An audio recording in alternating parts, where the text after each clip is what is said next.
This house in the suburbs of Munich is now home to 48-year-old Victoria and her 20-year-old daughter.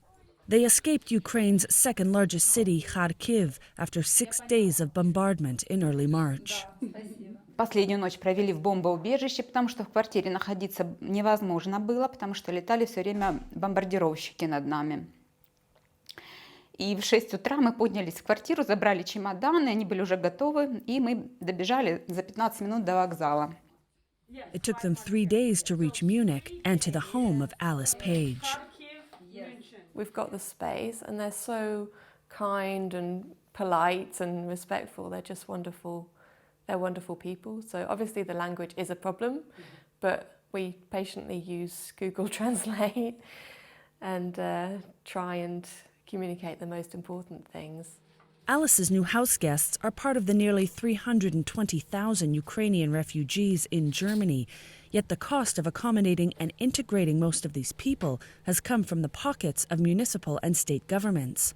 Some smaller cities and states, such as Saarland in western Germany, have announced that they have reached their limit.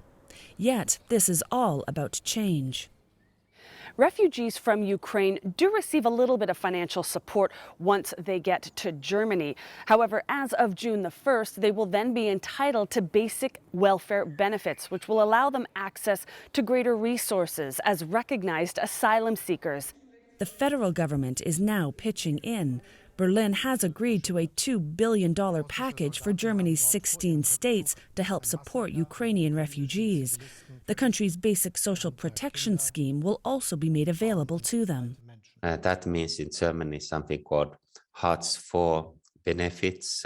So that comes to economic assistance to refugees who don't find jobs. And then also housing allowance to help to pay for the rent, access to also non-emergency healthcare. Yet there have been concerns that this new agreement creates a class system amongst refugees.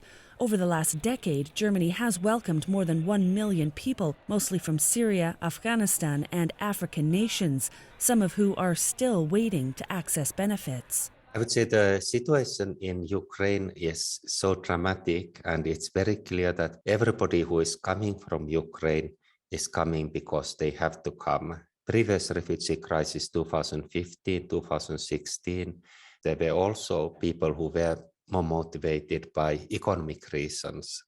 And there was concern about this, and currently that's not the case.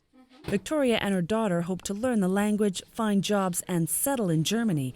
But with no end to the war in sight, millions still in their homeland remain at risk of displacement, leaving some questioning if Germany will be able to continue the level of support it is offering. Natalie Carney, CGTN, Munich, Germany.